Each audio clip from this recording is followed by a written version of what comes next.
All right, it's time to talk about the Houston Texans, the newly improved, the very tremendous Houston Texans of 2023 that have just been looking really good at 7-6. It's been an incredible turnaround for this team that have truly exceeded expectations for this season. And it all starts with head coach DeMeco Ryans, who I think is one of the top candidates for head coach of the year this year with the way he's turned around this Texans team, the Texans culture. In just one season and just 13 games, this team has a different feel to it. This team has brought the city of Houston back to life. Its football magic is here. The football love of the city is back because of the Houston Texans have made their presence already, and they've looked competitive. They've looked like a good actual team.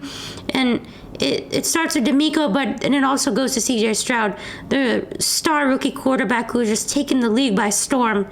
And those two have really allowed the Houston Texans to shine in 2023. At a 7-6 record, the Texans are right in the thick of the playoff race, and it's going to be fun to see how they can finish off this season.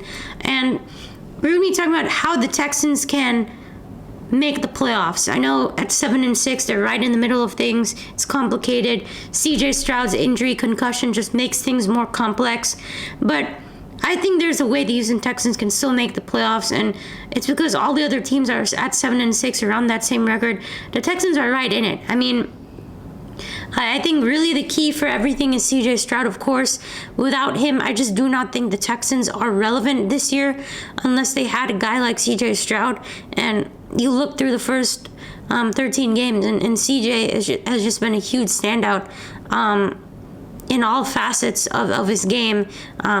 Passer completion rate is a little bit low, but touchdowns, hardly any interceptions. He's calm in the pocket, shows that great leadership. He knows what he's doing. I think that's really the important thing, and the belief that the team and the city has in C.J. Stroud is that as long as C.J. Stroud's on the field, the Texans have a chance to win always. I mean, just look at the comeback against the Tampa Bay Buccaneers. Look at the way they played against the Cincinnati Bengals. I mean, look at the way they played against the Steelers early on this year and the way they beat the Broncos. Maybe C.J. didn't have his best game, but he was a huge reason why they're able to get in that position. So he's obviously the most valuable player on this team. And he represents so much of keep fighting in the game and staying alive, making the smart plays. He's so smart, and he has a good pocket presence, more or less. Sometimes he gets sacked, but I think it's a good pocket presence. I mean, his stats have just been great as a rookie. He's probably going to win Offensive Rookie of the Year. And CJ, when you have him in the game, I think the Texans will always think they're going to win. It's that simple. And when you look at the three opponents that they have left this season, they have facing the Titans 2 times here. At the time of this recording, tomorrow on the road against Tennessee. Tennessee's wearing those Love You Blue, those Houston Oiler uniforms that are Houston's uniforms that actually mean something to the city of Houston. They don't mean anything to Tennessee. Sure, they are Tennessee's. They have the right to it, but that doesn't mean anything to them. It means everything to the city. Those colors mean something to the city. And the fact that they're going to be wearing it against the Texans tells you everything you need to know about the Tennessee Titans and their intentions. Now, I really wish they could beat up the Titans, but they do not have C.J. Stroud. They're going to be starting Case Keenum.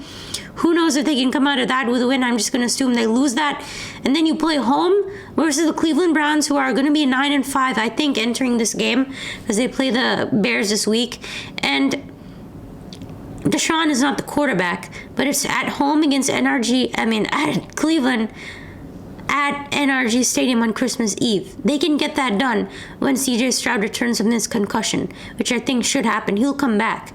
So they would have to win those last 3 games. They'd have to win out, go 10-7, and I feel like that might be good enough to get in, especially with them beating the Broncos head-to-head and the Bengals head-to-head. They also beat the Steelers head-to-head. So they beat all those teams head-to-head. And if they beat the Colts, then that obviously is a great thing right there, and it's going to help their division record as well. I think they're going to lose to the Titans. They'll beat the Browns, they'll beat the Titans, and they'll beat the Colts. I think they're going to go 3-1 in these final 4 games and make the playoffs as a number 7 seed. That is my firm belief in this team. And I would have been way more confident in the Texans if Tank Dell was still there. Such a sad injury to see him go with that broken fibula. Just hurts, man. It hurts. Tank Dell was my favorite Houston Texan, supporting the Cougs.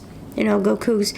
But, that's my guy right there. So, really hurt to see that guy go down, especially on that play. And I think that really hurts the Texans in terms of trying to actually make a deep playoff run, even in this first year of a new era with CJ Stroud and D'Amico. I think they could have made a deep run if they had Tank Dell, but without Tank, this offense just doesn't have that same explosiveness. It just doesn't. And to be honest, I think I'm just really happy that the Texans are actually in this playoff race. There's a time where who knows when they would get back in it, but they've already done it. And, even if they lose to the Titans, they're going to be just fine. 7-7, they can win their last 3 as long as CJ Stroud is there. Believe it or not, I think they can still do it. And really more importantly, the Texans have caught people's eye. People care about the Houston Texans. People are talking about the Texans because they are relevant again. And that is just brilliant to see. To see the Houston Texans be relevant again in the first year of what we thought was a rebuilding 4-win team. I thought this was a 5-win team max. They've already won 7. And that's tremendous. I think some people are like, oh, wow, at least the Texans exceeded expectations. Yeah, that's great. But at the same time, the expectations are now newer for this team. They are a playoff team. They are a team contending for the playoffs now. That's going to be the expectation of this Houston Texans team for years on out. They're going to be competing for a playoff spot every year. And it starts with CJ, who's been leading the way from the front on offense, and D'Amico was just a tremendous head coach. And then on the defensive end, you talk about Will Anderson. He's been terrific. Even as a defensive, I think he should win Defensive Rookie of the Year. Hasn't made a lot of sacks, but he's making his impact. Teams are already trying to figure him out, trying to double team him, do whatever they can to stop him. He's just been racking up the stats and, PFF and stuff like that. And then Derek Stingley has really taken off as a corner, already 5 interceptions in his career. And then Jimmy Ward has been great, So they have the talent. They have the guys. They can do it. I think they can make the playoffs. And it's going to be a lot of fun to see how they do it over the next few weeks. So if you guys enjoyed, be sure to like, subscribe, comment. Let me know what you think of the Texans, and I'll see you in the next one.